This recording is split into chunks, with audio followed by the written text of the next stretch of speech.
ये अभी तक तरक्याती काम हो रहे हैं। इलेक्शन अब तो शेड्यूल भी अनाउंस हो चुका है, लेकिन ये खोखर बरादरान जो है ना, अभी तक अपने लिए कुछ ना कुछ करना चाह रहे हैं।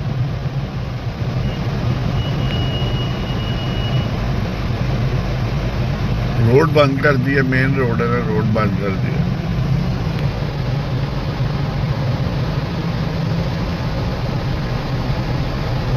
ये काम हो रहा है, रोड बना रहे हैं, अल्लाह की शान है।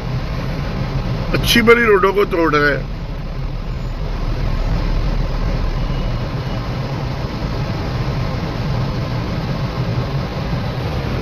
ये देखिए सीमेंट कितना पड़ा हुआ है।